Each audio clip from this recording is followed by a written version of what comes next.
Good day, everyone. So I've been doing a live series where I just sort of pick out some of my favorite comic book artists, and I then like just study their artworks. So I like look at their like I just look at poses that I like, and like maybe comic book pages that I like, expressions that I like, and I just sort of study their artworks. And in the process, I just sort of take notes of the things that they do that I like, or consistencies in their art that I usually observe and that I like, and I try to just copy them basically, because the best way to actually improve is to actually copy. It's the same way I've learned anatomy, is the same way I am going to learn other aspects of art or other art fundamentals. But in the process of learning, I have to be doing so that I can apply the things that I've learned. So that is why whenever I do anatomy studies, I just copy the illustrations in the book over and over and over again, and eventually I do get good enough to the point that I can draw something consistent and explain to somebody what I've learned. The best way to improve and to learn is to actually teach, in my humble opinion. So today I'm going to be talking about Ryan Otley, and probably I'm going to be doing a series where I talk about other artists and the things I've learned from their artwork.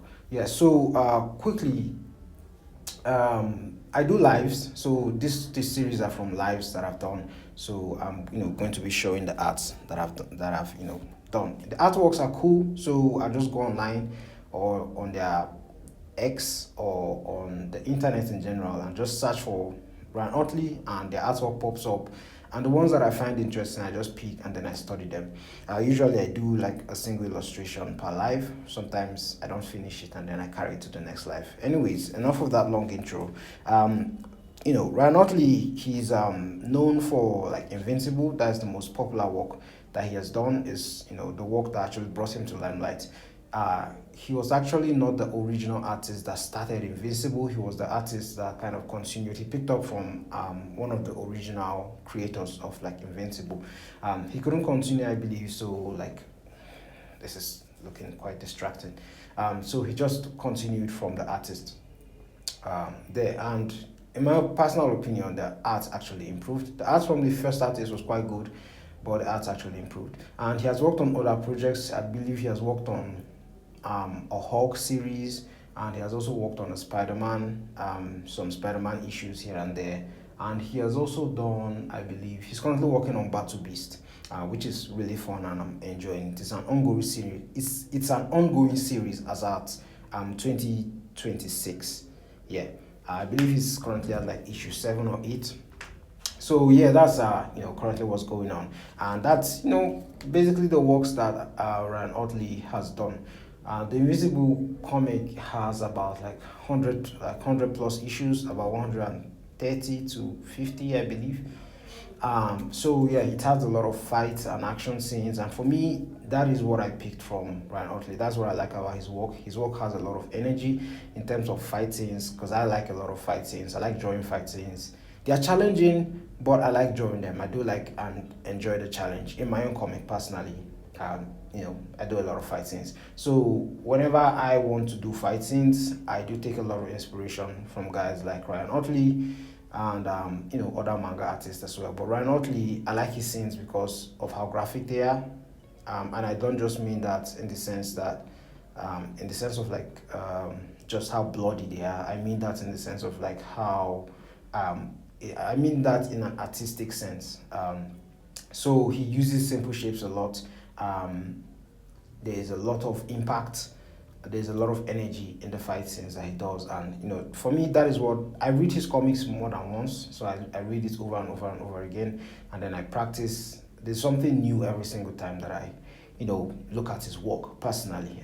Apologies for rambling, but that's sort of what this sort of videos are going to be like. Just me glazing this artist and appreciating their work and seeing the things that I can pick from them and then improve on my own. So if you like this sort of stuff, I'm going to keep doing it. If you don't, just help a brother out since you're here, and just leave a like on the video. Thank you. So yeah, Ryan Otley, one thing I like the most is his fight scenes. And another thing I appreciate, not necessarily something that I would always want to copy. Probably, you can never say never in terms of your art's development and evolution.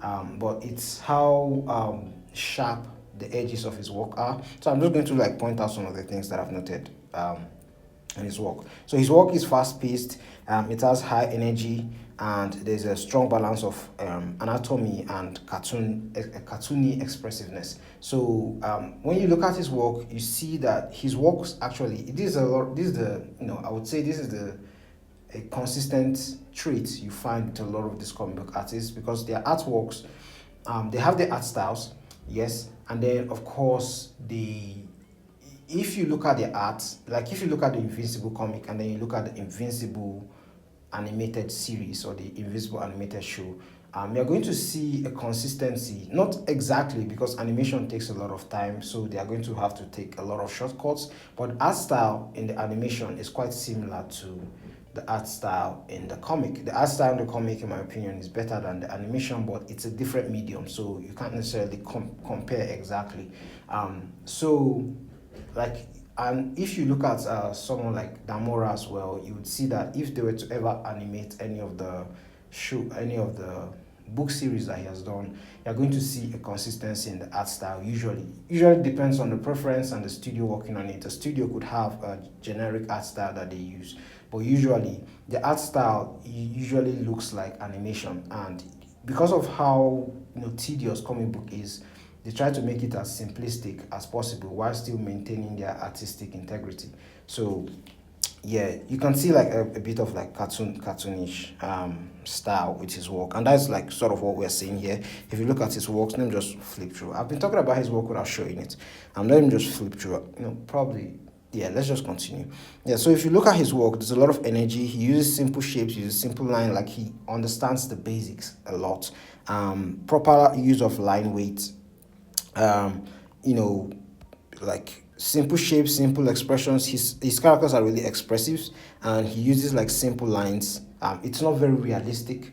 It's not realistic. It's cartoony. That's what I would say. But it's just fun to look at. It's just fun to look at. He understands the basics and the fundamentals very well, and he doesn't do too much in terms of adding detail. Like if you look at this pose, for instance, now the artist. I'm speaking from someone that actually likes artists that actually add more detail to their work. For me, not that it's sustainable, like for me to do it, because I'm quite lazy, I'm quite lax with how I do comics. Like I spend forever doing comics, and yeah, but I will improve. I'm sure I will improve. But if you look at like his art style, this is an artistic decision. He doesn't add so much hatching lines where it's not that necessary. So like if you look at this image now, like the artists were like someone like David Finch or Jason Farbach, for instance, or even Jim Lee, you will be seeing a lot of curved edges around the skin. Let me show you. Let's say this is his chest, right? What's going on here? This is chest. This is his chest. Let's just use this as his chest, his torso, and then ideally, guys like Jim Lee and David Finch, they would probably, because of the angle and the light direction, usually depending on the light direction, you're going to see a lot of like blacks here, and then you're going to see blacks here. Like they are going to apply a lot of blacks. They will use this the rib cage area to apply a lot of blacks to the work, and in most cases probably Jim Lee, he will just probably do like a lot of hatching lines here like this. I'll talk on Jim Lee later in the future. That probably isn't exactly accurate, but I hope you get the point I'm trying to pass. Yeah. So you get something like this. There'll be a lot of hatching lines, but whereas someone like Ryan Ottley, he just simply use line weight to determine the shadow for the abs. Use line weight to determine the shadow. I'm not saying there are times when he doesn't use like black for these areas. I'm saying usually, more times than not, he wouldn't like use a lot of blacks. Sometimes he would just probably use, and then David Finch probably would just like begin to use like hatching lines like this, something like this. This is very rough for the abs, so the hatching lines will be receding into the darkness, irrespective of the fact that there are already hatching lines around. And same thing for the chest. He will do the same thing for the chest. he'll put black, he'll make it solid, depending on light direction again. He'll make it solid.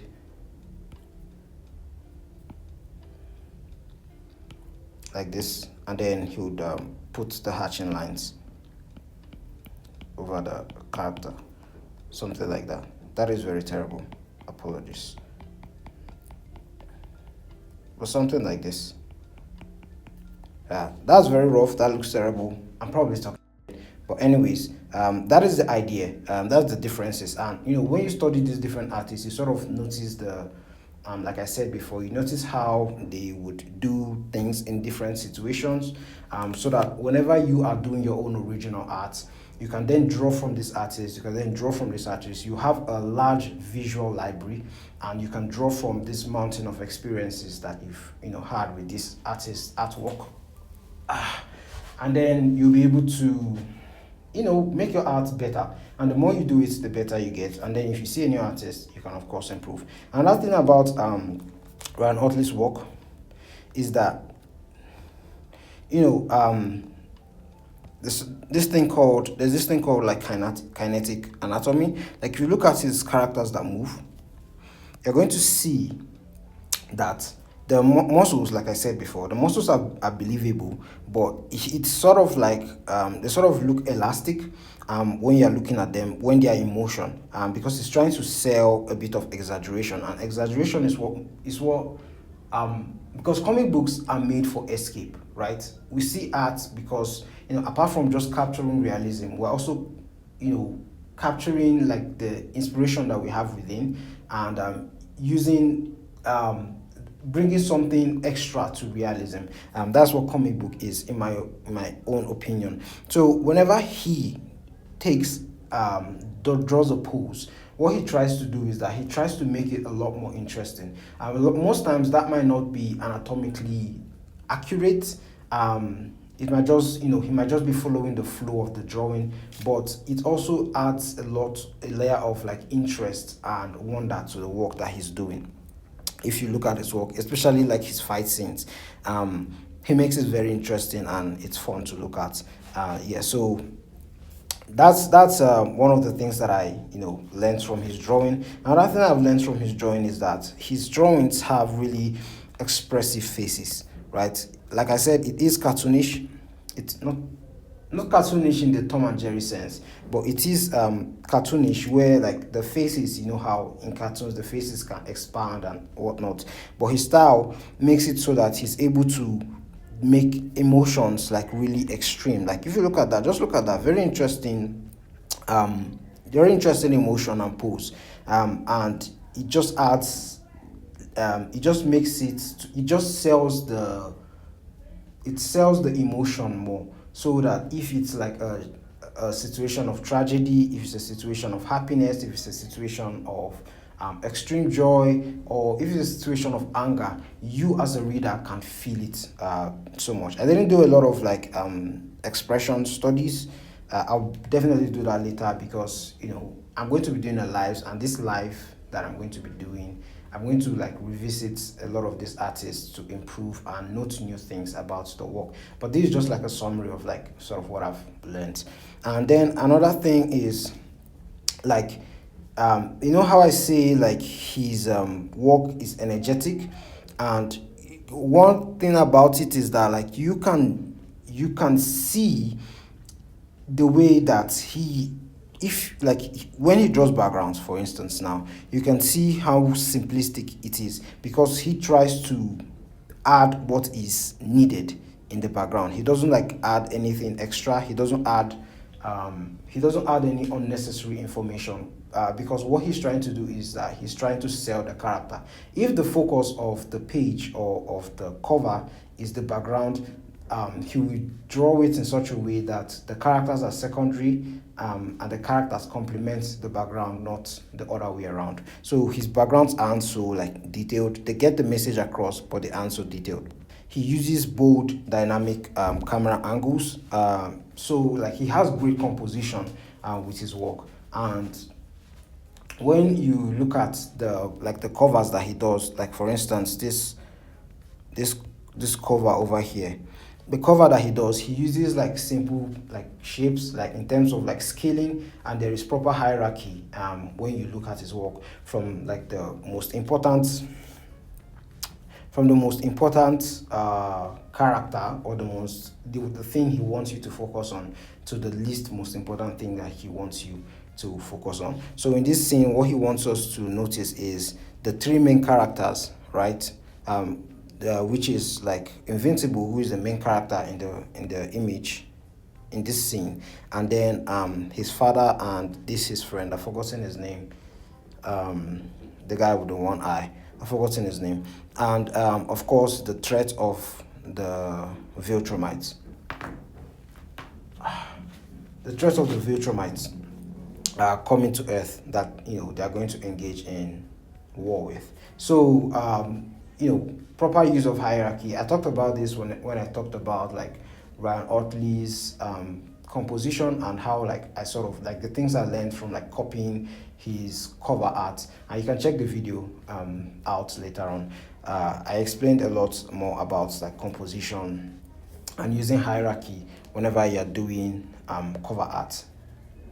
So one, like my favorite thing in general is like his fight scenes, like I said, and also how he uses he blends like cartoonish and realism, and it's something that I do struggle with, because sometimes I try to make my own artwork too real, and at the end of the day it ends up not being consistent, and so you would see like a very realistic image in one panel, and then another panel it's not consistent. So you have to try and find a balance, and that is something I'm learning from not just him, but from guys like Dan Mora as well. To be honest, these are the things that I've learned from Ryan Ottley.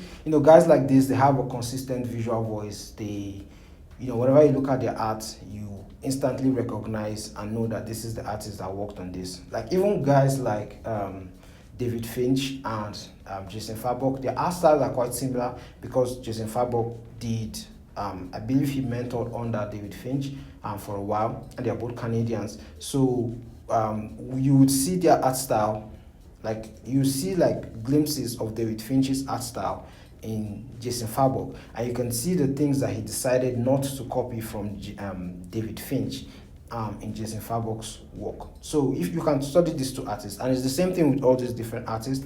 For someone like Dan Mora now, I don't know if this is true or not, but when I look at Dan Mora's art and I look at Jim Lee's art, I see like a consistency in shape, and the art style does look alike, but Jim Lee looks like much more detailed version of Dan Mora. I don't mean that to sound like insulting or diminish Dan Mora's art.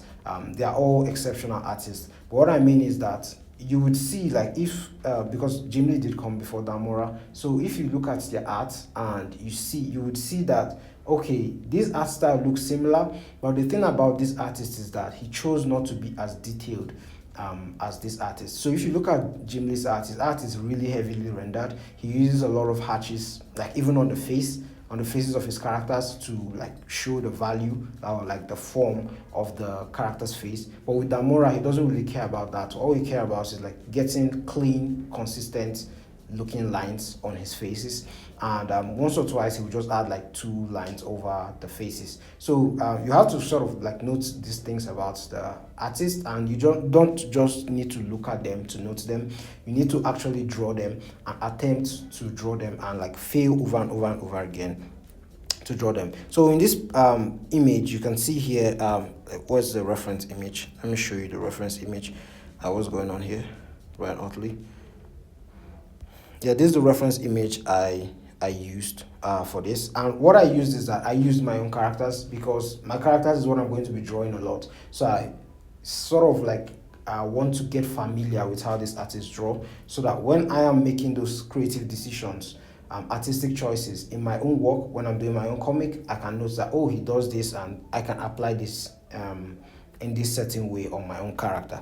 And so that's sort of what happened here. I didn't apply the background, but if you look at the background, if you see the way he did the background, like the smoke and the disaster all over him, you can see that black smoke sort of like complements the drawing, and that would have worked for me, but in reverse, because my character is wearing sort of like more blacks. So ideally what would have worked would be probably like a bright a brighter smoke around him. It would have a lighter value in comparison to the darker value that his own work has. So things like that. I just didn't choose to do the background because background is a lot of work and it just takes away. What I'm interested in is the characters and how he draws the characters and how he draws the anatomy, especially since I've been studying anatomy for a while now, and I've been trying to improve my own anatomy. So yeah, you can like notice the hatching lines. Like he doesn't use a lot of hatching lines, he just uses straight up blacks. He uses the hatching lines, but it's usually this thick hatching lines. Where's my inking brush?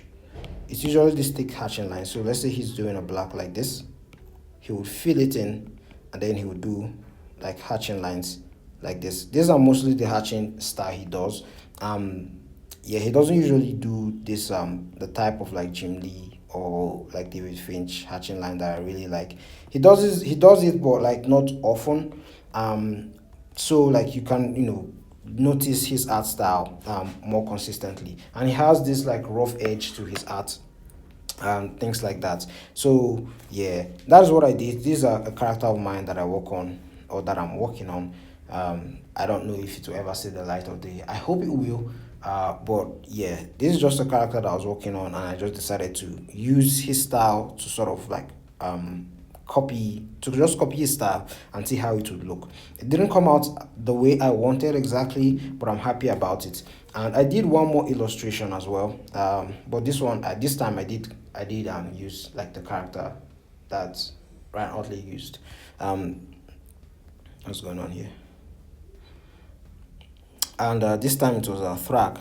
I believe the season has come out, so I can talk about Thrag. The latest season of Invincible, I mean, so I can talk about Thrag.